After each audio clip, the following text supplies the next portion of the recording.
Good morning children. अभी हम लोग देखेंगे प्रॉपर्टीज ऑफ डिटर्मिनेंट्स।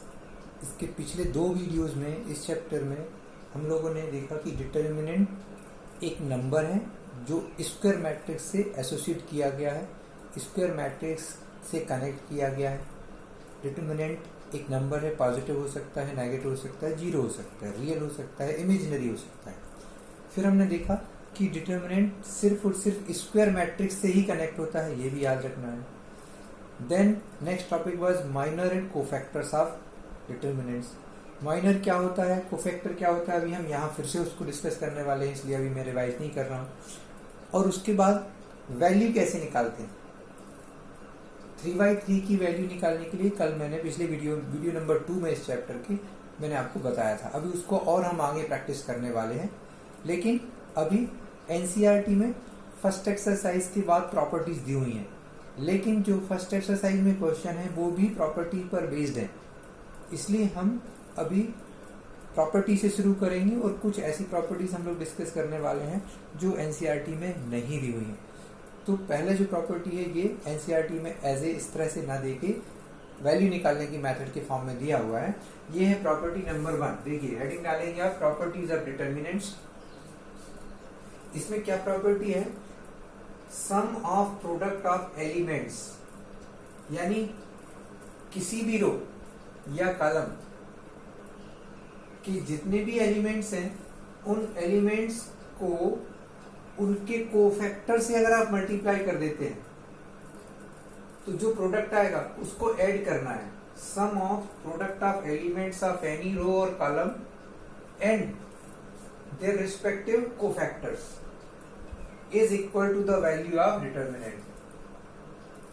अगर A11 एलिमेंट है, उसका कोफैक्टर C11 है, उसके साथ मल्टीप्लाई किया। A12 first row second column का एलिमेंट है, कोफैक्टर C12 है। A13 first row third column C13 it's respective cofactor. अगर हम एलिमेंट और कोफैक्टर को मल्टीप्लाई करते हैं और उनको ऐड कर देते हैं तो जो वैल्यू आएगी वो डिटर्मिनेंट की वैल्यू के इक्वल होगी। इसी प्रॉपर्टी को यूज करके 3/3 की वैल्यू निकालना मैंने पिछले वीडियो में बताया था, तो अब उसको एज ए प्रॉपर्टी हम लोग नोट कर रहे हैं। लेकिन याद रखना है किसी भी रो या किसी भी कॉलम, मैंने यहाँ सिर्फ रो लिखा है A11, A12, A13 एक्चुअल में फर्स्ट रो के एलिमेंट है, लेकिन आप इसको चेंज करके फर्स्ट कॉलम भी बना सकते हो। A11, A21, A31। तो 3/3 का भी हम करेंगे, उसमें हम इसको कॉलम से भी करके देख सकते हैं। लेकिन ये छोटा सा जल्दी टाइम ज्यादा न लें, हम एक एग्जांपल में देख रहा हूं आपको। ये 2/2 का डिटर्मिनेंट है, ये पहला एलिमेंट है A11। इसको दोनों को क्या होता है कोफैक्टर, अगर आपको नहीं क्लियर हुआ तो अभी फिर से देख सकते हो। किसी भी एलिमेंट की रो और कॉलम को छोड़ने के बाद जो हमें मिलता है वो कहलाता है माइनर। ये देखिए 1 को रो और कॉलम को छोड़ने से 4 मिल रहा, तो ये डिटर्मिनेंट है एक्चुअल में, ये भी 1/1 का, ये माइनर है। और अगर इसके साथ आप -1 इंटू जो भी इसका ऑर्डर है 1+1 मल्टीप्लाई कर देते हैं तो कोफैक्टर बन जाता है। तो हमने ये कोफैक्टर निकाला हुआ है यहाँ पर, -1 का स्क्वायर इसलिए +4। इसी तरह से 1, 2 फर्स्ट रो सेकंड कॉलम का निकाला हुआ है, चूंकि यहाँ 1, 2 है तो 3 हो गया, माइनस आ गया, और इन दो इसका रो और कॉलम को छोड़ देंगे तो 3 मिलेगा, तो ये -3 हो गया C12। अब इनके रिस्पेक्टिव एलिमेंट्स कौन से हैं, 1 and 2। हम फर्स्ट रो को ले रहे हैं, इसलिए 1 into इसका कोफैक्टर 4 प्लस 2 into इसका कोफैक्टर -3, तो ये 4 - 6 इक्वल टू -2 आ गया। अगर आपने पिछला वीडियो देखा हो तो उसमें मैंने 2/2 की वैल्यू निकालने के लिए आपको डायरेक्ट मेथड बताया था कि इस डायगोनल के एलिमेंट को मल्टीप्लाई कर दीजिए, 4 × 1 = 4, 3 × 2 = 6, और सेकंड वाले डायगोनल को नेगेटिव ले लीजिए। This will be positive, this will be negative, तो वैल्यू आ जाएगी। तो एक्चुअल में वो शॉर्टकट मेथड डायरेक्टली बताया गया था, लेकिन वो इसी प्रॉपर्टी का ही एक पार्ट है। तो ये पहली प्रॉपर्टी है, किसी भी रो या कॉलम के एलिमेंट को कोफैक्टर से मल्टीप्लाई करने पर उसकी वैल्यू, सम एडिशन करने पर उसकी वैल्यू आ जाती है। क्लियर है, समझ आया। इसमें आप देखेंगे फर्स्ट एक्सरसाइज में 1.4.1 में फर्स्ट क्वेश्चन से और सेकंड क्वेश्चन के दोनों पार्ट्स, इस तरह से करके आप आंसर निकाल सकते हैं। बहुत आसान है, इसलिए मैं उनको यहाँ डिस्कस नहीं कर रहा हूँ। हमें देखना है एक्चुअल में क्वेश्चन नंबर 3 4.1 का। क्वेश्चन नंबर 3 जो प्रॉपर्टी नंबर 2 पर बेस्ड है, तो पहले हम प्रॉपर्टी समझ लें, फिर उसी की हेल्प से फर्स्ट एक्सरसाइज का थर्ड क्वेश्चन करेंगे।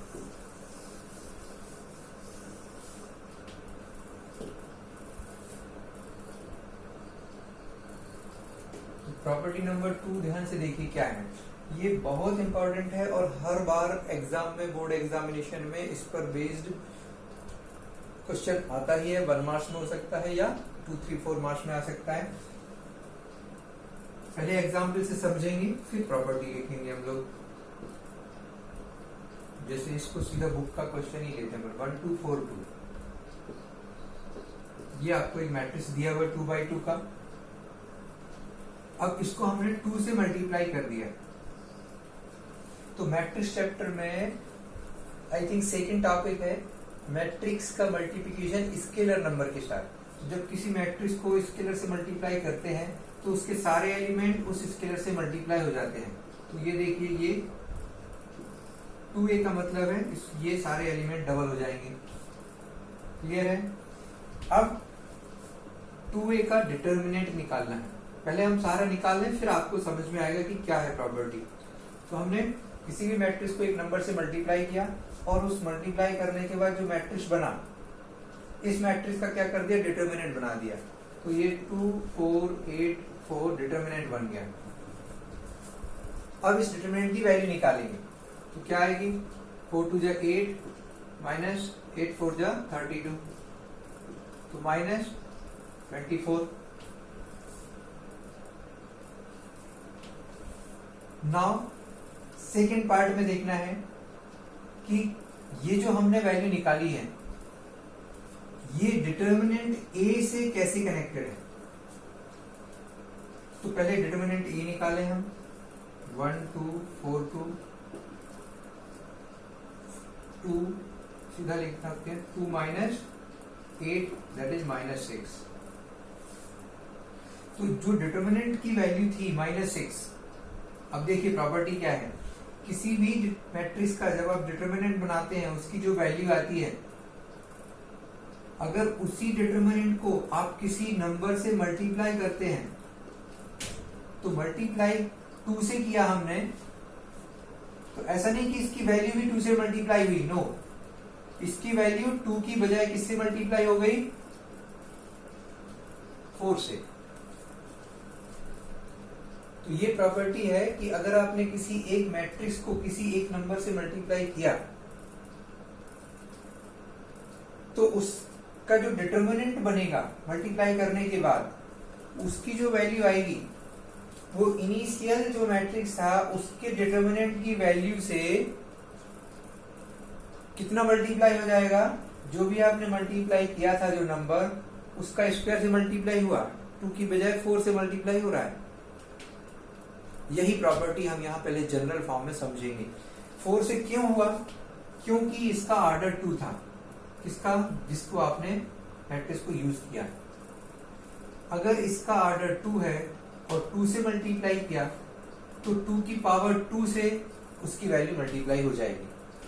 तो जनरल फॉर्म में ये होगा, अगर आपने a को k से मल्टीप्लाई किया और उसका डिटर्मिनेंट बनाया, तो इसकी जो वैल्यू आएगी वो डिटर्मिनेंट a के जो वैल्यू है उसमें k से ना होके k की पावर n हो जाएगा, where n is order of a।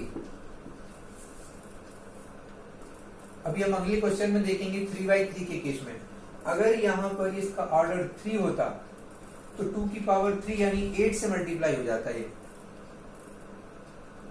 तो जो भी नंबर आप मल्टीप्लाई कर रहे हैं उस पर ऑर्डर लगेगा, ऑर्डर की पावर लगेगी,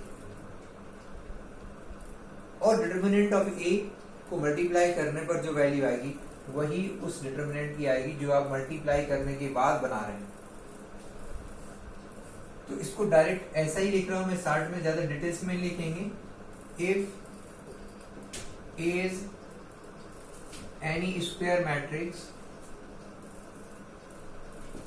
and k is any non-zero real number, then ये आपका फार्मूला हो, ये वाली प्रॉपर्टी हो जाएगी। और एग्जाम्पल के लिए हम लोग, ये है क्वेश्चन नंबर 3,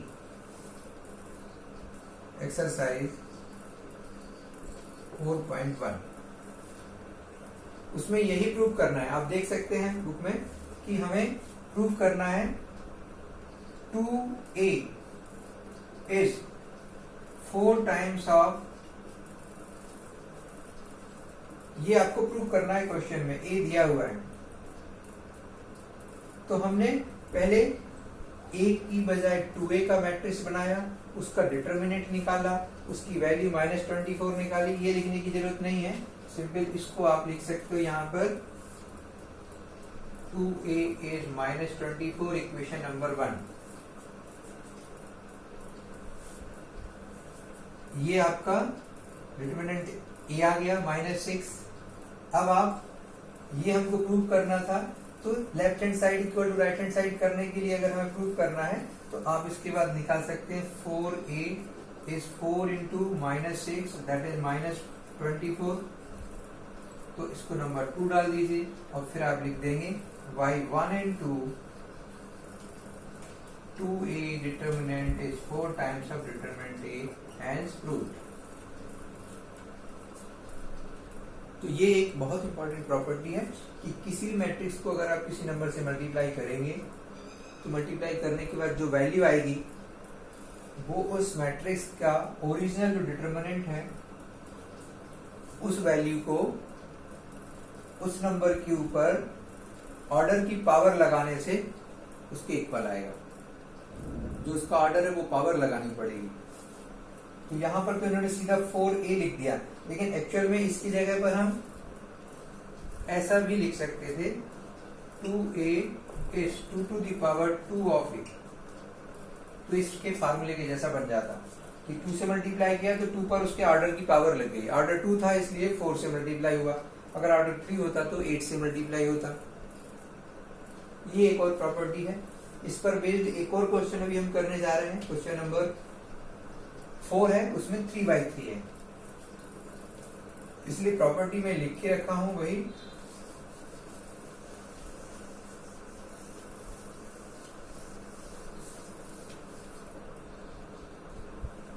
इसमें देखिए आप, आपके जो मैट्रिक्स दिया हुआ है वो है 101,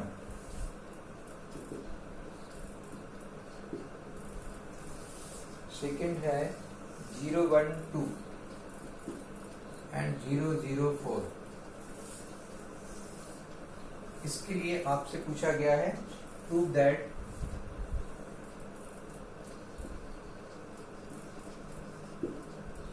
three A is 27 of A. अभी देखिए 3 से मल्टीप्लाई किया तो 3 की पावर 3 लग गया, 27 यानी 3 raised to the power 3। 3 की पावर 3 क्यों लगा? क्योंकि ये ऑर्डर 3 है। ये नहीं समझना कि 3 से किया तो 3 की पावर 3 लग गया, उसमें 2 से किया था तो 2 का स्क्वायर हो गया, ऐसा नहीं है। जो भी पावर लगेगी वो पावर डिपेंड करेगी कि ऑर्डर क्या है। ये इन्होंने यहाँ पर थोड़ी सी मिस्टेक की है, अगर 3/3 का देना था तो 3 से मल्टीप्लाई नहीं करना था, किसी और नंबर से करना था, तो ये कंफ्यूजन ही नहीं होता। बट आप ठीक से समझ लो, जिस नंबर से मल्टीप्लाई किया जाएगा वो यहाँ बेस में रहेगा, उसके ऊपर पावर लगेगी कि इसका ऑर्डर क्या है। फिर भी इसको जल्दी से चेक कर लेते हैं हम लोग। पहले ए की वैल्यू निकालें। अब यहाँ पर देखिए, जो अभी मैंने आपको प्रॉपर्टी नंबर 1 बताई थी कि किसी भी रो या कॉलम के एलिमेंट को उसके कोफैक्टर से मल्टीप्लाई करने पर वैल्यू आ जाती है। तो हमको वैल्यू निकालनी है तो आप इसमें से किसी भी रो या कॉलम को ले सकते हैं, लेकिन अगर हमारे पास 2 जीरो हैं तो हमें उसी कॉलम को सिलेक्ट करना चाहिए या उसी रो को सिलेक्ट करना चाहिए, क्योंकि 2 जीरो होने से कैलकुलेशन कम हो जाएगी। तो हम फर्स्ट कॉलम की हेल्प से निकाल रहे हैं। तो फर्स्ट कॉलम में आपके पास जनरल फार्मूला अगर लिखोगे तो A12, फर्स्ट कॉलम 1 पहले 1 ले लें, और C11 प्लस दूसरा आएगा A21 second row first column, C21 third row first column, A11 क्या है 1, और इन दोनों को छोड़ देंगे तो कोफैक्टर क्या आएगा 1204। चूंकि इसका ऑर्डर इवन है 1 + 1, इसलिए यहाँ -1 की पावर 2 लिखने की जरूरत नहीं है, आप डायरेक्ट लिख सकते हैं। और ये 0 है, इसलिए कुछ करने की जरूरत ही नहीं है। 0 को किसी से मल्टीप्लाई करेंगे 0 हो जाएगा। तो 4 वैल्यू आ गई इसकी। -2 × 0 लिख सकते हो आप समझने के लिए। तो बेसिकली इट इज 4। क्लियर है, समझ आया? तो ये डिटर्मिनेंट ऑफ ए है। अब हम क्या करेंगे, 3a निकालेंगे। इसको देखिए आप ध्यान से, अभी हमने ये निकाला हुआ है। आप चाहें तो राइट हैंड साइड निकाल सकते हो। यहाँ पे लिख सकते हैं right hand side equal to 27 of this, so 27 × 4 108। अब लेफ्ट हैंड साइड के लिए हमें 3a निकालना है।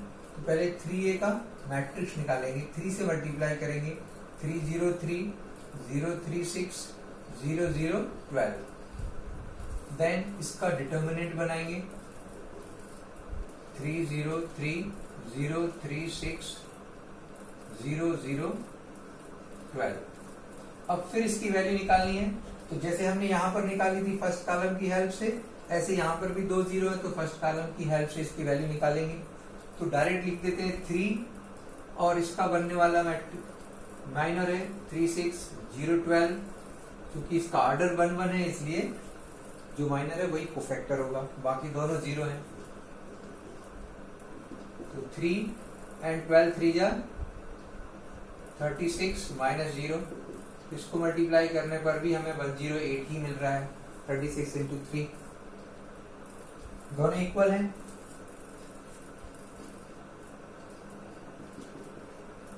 इसको नंबर 2 डाल दें, इसको नंबर 1 डाल दें। ये LHS है, ये RHS है।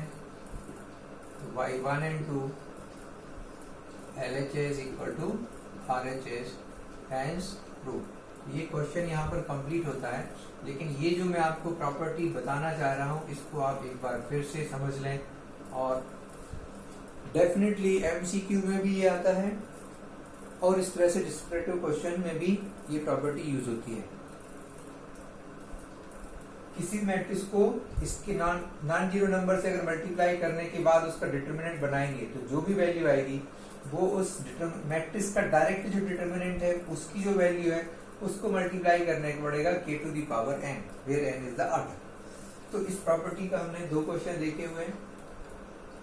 इसके बाद फर्स्ट एक्सरसाइज में ही अगली प्रॉपर्टी पर जाने के पहले एक और क्वेश्चन हम लोग डिस्कस कर ले, ताकि एक्सरसाइज 1 कंप्लीट हो जाएगी। वो है क्वेश्चन नंबर 8। बाकी 7 भी है, 8 भी है, दोनों एक जैसे हैं। 8 में MCQ फॉर्म में है, 7 में 7 देख लेते। 7 का पार्ट 1 बहुत सिंपल सा क्वेश्चन है, 1 मार्क्स में आता है। 2 4 5 1 2 6 2x 4 6x। Find x, find the value of x।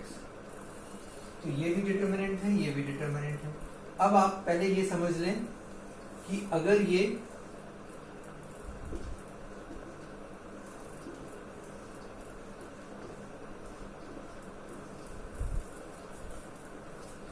Matrices हैं, ये डिटर्मिनेंट्स हैं। दोनों में बहुत बड़ा अंतर क्या है? Matrices are arrangements, they are not the number. Arrangements हैं, लेकिन उसमें फिर भी इक्वलिटी होती है। लेकिन जब 2 मैट्रिक्स इक्वल होते हैं तो रिस्पेक्टिव एलिमेंट्स इक्वल होते हैं। ये 2 2x के इक्वल होगा, 4 4 के इक्वल होगा, 6 और 5 इक्वल नहीं हो सकते।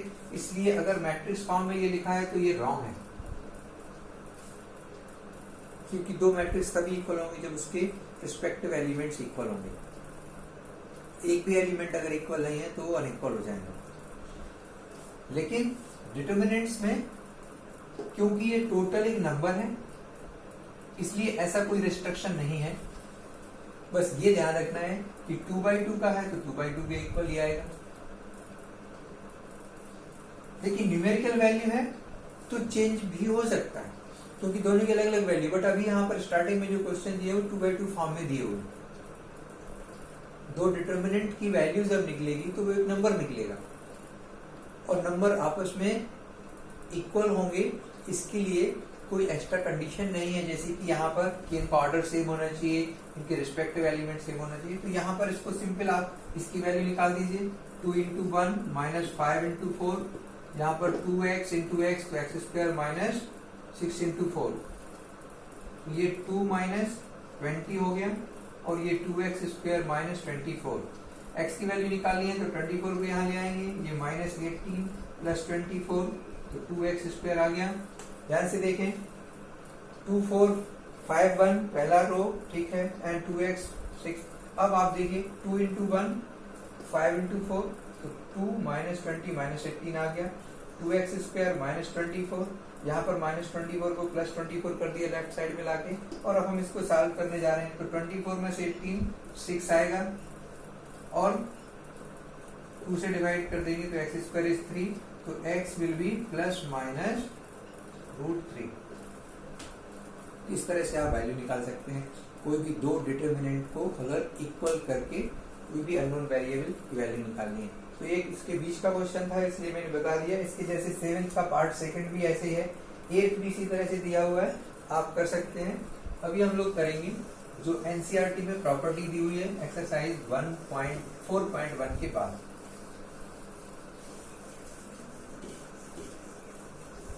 तो मैट्रिक्स की इक्वलिटी अलग है और डिटर्मिनेंट्स की इक्वलिटी में थोड़ा डिफरेंस है, आप समझ लें।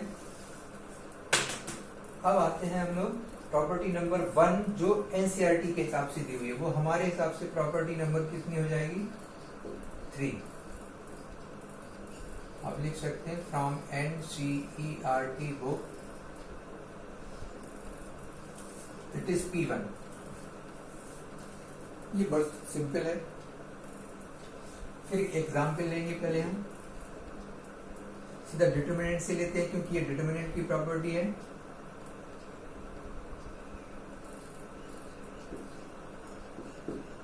टू 3 0 1 और उसकी वैल्यू आ गया 2 या कोई नॉन जीरो नंबर ले लें 4, तो 2 into 1 minus 3 into 4 that is 2 minus 12 minus 10। पहले मैं प्रॉपर्टी एक बार रीड कर दूं जो बुक में दी हुई है। स्टेटमेंट क्या है? The value of the determinant remains unchanged. The value of the determinant remains unchanged if you are interchanging the rows and columns. अगर हमने किसी डिटर्मिनेंट की रो को कॉलम बना दिया और कॉलम को रो बना दिया, तो देखिए यहाँ पर हमने फर्स्ट रो को फर्स्ट कॉलम बना दिया और सेकंड रो को सेकंड कॉलम, और उससे जो वैल्यू निकली वो देखिए 2 minus 12 it is same. So the property number 3 is if you are interchanging the rows and column of any determinant, then the value remains unchanged. And इसको थोड़ा सा और हम ऐड कर लें, ये सिर्फ डिटर्मिनेंट की प्रॉपर्टी है, इसमें मैट्रिक्स का कहीं कोई कनेक्शन नहीं दिया है बुक में, लेकिन इसको अगर हम मैट्रिक्स से जोड़ के करें जो कि आगे यूज होने वाला है, इसलिए आपको दोनों के साथ में एक साथ डिस्कस कर रहे हैं हम लोग। ये डिटर्मिनेंट की प्रॉपर्टी है, लेकिन अगर आप मैट्रिक्स में जब इंटरचेंज करके रो को कॉलम बनाते हैं तो वो उसका ट्रांसपोज हो जाता है। तो ये एक्चुअल में अगर मैट्रिक्स की फॉर्म में कहें तो ये ट्रांसपोज है।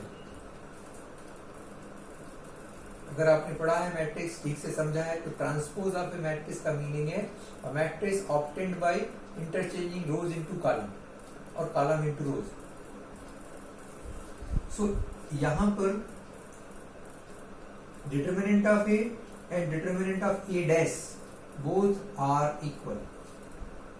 तो आप इस तरह से लिखेंगे तो ज्यादा बेहतर होगा कि ट्रांसपोज की वैल्यू और नॉर्मल डिटरमिनेंट्स की वैल्यू इक्वल होती है, और ये आगे चल के जो 6 मार्क्स के क्वेश्चंस बनते हैं इस चैप्टर से, वहां पर ये प्रॉपर्टी यूज होने वाली है। तो ये आप स्टैंडर्ड इसमें से नोट कर लीजिए बुक से जो भी लिखा हुआ है ना। मैं इधर इसलिए स्पेस छोड़ा है टाइम बचाने के लिए, आप बुक से इसको नोट कर लेंगे।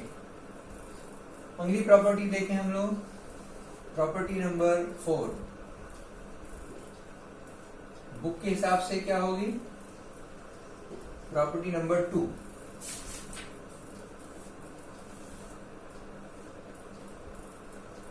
if any two rows of a determinant are interchanged, then sign of determinant change. यानी अगर आपने किसी भी एक डिटर्मिनेंट 2, 3, 5, 6 पहले इसकी वैल्यू निकालें 12 माइनस 15 माइनस 3। अब हम क्या कर रहे हैं, किसी भी एक रो पेयर की रो को R1 को R2 से इंटरचेंज कर दें या C1 को C2 से इंटरचेंज कर दें। तो पहले हम R1 और R2 को चेंज करके देखें, लेकिन ये बेसिकली मैट्रिक्स में लिखा जाता है, डिटरमिनेंट में नहीं लिखा जाता है ऐसा। अभी हम डिटरमिनेंट्स की प्रॉपर्टी पढ़ रहे हैं, फिर इसके बाद इस प्रॉपर्टी को आगे यूज कर सकते हैं। आपने अभी मैट्रिक्स में इस तरह का नोट किया होगा, इंटरचेंज करते जब एलिमेंट्री रो ट्रांसफॉर्मेशन में। तो अगर आप इसका R1 और R2 को चेंज करते हैं तो 5, 6 इधर आ जाएगा और 2, 3 नीचे आ जाएगा। तो R1 और R2 चेंज हो गया। अब देखिए वैल्यू क्या आ रही है, 15 माइनस 12 यानी +3। तो प्रॉपर्टी क्या बन गई, after interchanging the rows the value of the determinant is same but sign gets change. So if you are interchanging the rows or columns, sign of the determinant's value will be changed. अभी हम C1 और C2 को भी interchange करके देखते हैं। C1 C2 बन जाएगा 2, 5 और 3, 6। अब देखिए क्या आ रहा है, 3, 5 जब 15 माइनस 12 स्टिल +3।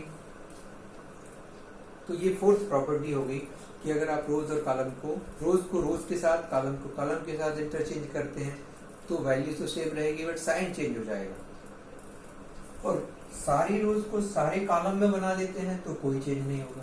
किसी एक जोड़े को, एक पेयर को इंटरचेंज करते हो, रो का रो के साथ, कॉलम का कॉलम के साथ, ध्यान रखना है दोनों में थोड़ा सा डिफरेंस है।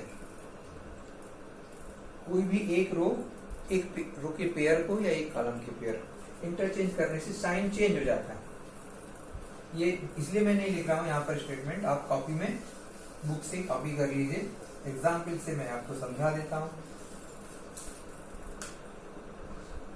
अगली प्रॉपर्टी देखें, if any two rows of a determinant are identical then the value of the determinant is 0। ये हमारी प्रॉपर्टी नंबर 5 होगी और बुक में ये नंबर 3 होगा। इसका भी एग्जाम्पल देखिए, क्या पहले समझाएं, क्या समझाने की कोशिश की गई है। अगर हमने 2, 1 लिया है A और कोई भी दूसरी रो आइडेंटिकल यानी एक जैसे हैं, R1 and R2 are similar, luckily 2x2 है तो कॉलम भी सिमिलर आ गए, बट 3x3 में ऐसा नहीं होगा। If any two rows are identical then the value will be 0। So 2 minus 2 is 0, 2 into 1, 2 into 1। 3x3 में इसलिए क्योंकि टाइम बहुत लगता है और अगली आने वाली एक्सरसाइजेज में यही हमें बार बार करना है, तो वहां पर हम इन्हीं प्रॉपर्टीज का यूज करके क्वेश्चन सॉल्व करने वाले हैं 3x3 ऑर्डर में। इसलिए यहाँ पर मैं इतना टाइम नहीं ले रहा हूँ। अब सिर्फ प्रॉपर्टी को समझिए, एनी टू रो और एनी टू कॉलम्स। यहाँ पर कॉलम भी सेम है, रो भी सिमिलर दिख रहे हैं, आप जैसे भी समझ सकते हैं। अगर आइडेंटिकल हैं, एक जैसे हैं, तो वैल्यू 0 हो जाएगी। ये इस प्रॉपर्टी का मीनिंग है। मेरे ख्याल से अभी हम सिर्फ इतना ही प्रॉपर्टी समझें, और भी प्रॉपर्टीज हैं इस वीडियो में। अभी आप सबसे पहले इन 5 प्रॉपर्टीज को अपने मन से कोई भी एक डिटरमिनेंट लेके और उसकी वैल्यू निकाल के इनको चेक करिए, ताकि ये सारी प्रॉपर्टीज आपके माइंड में अच्छे से बैठ जाएं, आपको याद हो जाएं और इनका एप्लीकेशन करना आप सीख जाएं। क्योंकि अगला जो वीडियो होगा उसमें हम सीधे इन प्रॉपर्टी को यूज करते हुए क्वेश्चंस को सॉल्व करेंगे, प्रूव करेंगे। कुछ और प्रॉपर्टीज हैं वो समझेंगे और उसके बाद सीधे क्वेश्चन पर पहुंचेंगे। तो अभी आपको 4.1 पूरा कर लेना है। 4.2 में आप कुछ क्वेश्चंस ट्राई कर सकते हैं शुरू के क्वेश्चंस की वैल्यू निकालने के लिए। आप ट्राई कर सकते हैं। अदरवाइज अगले वीडियो में हम बाकी प्रॉपर्टीज करेंगे और 4.2 करेंगे। ओके, तब तक आप प्लीज अपने क्वेश्चंस करिए, और जो भी कंफ्यूजन, मैं देख रहा हूँ बहुत कुछ बच्चे अब रिस्पॉन्स कर रहे हैं। फर्स्टली आई वांट टू से थैंक्स फॉर एवरीवन कि मैंने आपको बोला और आप लोगों ने सिंसियरली करना शुरू कर दिया। That is really appreciable. अपनी प्रैक्टिस करते रहिए, डाउट्स पूछते रहिए, और जो भी आपसे जितना बनता है आप उस क्वेश्चन को करके मेरे पास भेज दीजिए। देखिए, बार बार मैं इस बात को इसलिए कह रहा हूँ कि जितने जल्दी आपकी आदत बन जाएगी उतना आपको फायदा होगा। सीधा कोई भी क्वेश्चन पूछने से बेहतर है कि उस क्वेश्चन को थोड़ा ट्राई करिए, जितना आपसे बनता है उसको करिए और फोटो मेरे पास भेज दीजिए। मैं उसको देख के बता सकता हूँ कि उसमें क्या आप मिस्टेक कर रहे हैं। लेकिन डेली करेंगे तो सबसे ज़्यादा फायदा होगा। हफ्ते में 1 दिन 2 दिन आपने कर लिया, इससे मैंने इतने सालों से देखा हुआ है बहुत ज़्यादा फायदा नहीं होता। बेहतर है आप एक क्वेश्चन करिए। मैं कह रहा हूँ आप सिंपल सा एक 2x2 का कोई भी क्वेश्चन जो बुक में दिया हो इक्वल को लेके या किसी भी तरह को बेस्ड है, आप उसको कर लीजिए, बट एक क्वेश्चन या 2 क्वेश्चन डेली करना है। आप लोग इतने मैच्योर हैं, ये सारी बातें बताने की जरूरत नहीं है, फिर भी मैं चाहता हूँ आपका रिजल्ट बहुत अच्छा हो, आपको सारे कॉन्सेप्ट समझ में आए। एक बात और मैं बताना चाहता हूँ, अगर इस तरह से बोर्ड से मैं जो एक्सप्लेन कर रहा हूँ ये आपको ठीक लगता है, समझ में आता है तो अच्छा है, नहीं तो मैंने कुछ वीडियोस कॉपी में करके भी भेजे हुए हैं, आप उनको भी देखिए और कंपेयर करिए। अगर आपको ठीक लगता है कि मैं कॉपी पे करके एक्सप्लेन करूं, मैं वैसे भेज दूंगा। मेरे लिए दोनों सेम है, जैसा आपको कन्वीनियंट हो please inform to me. Thank you.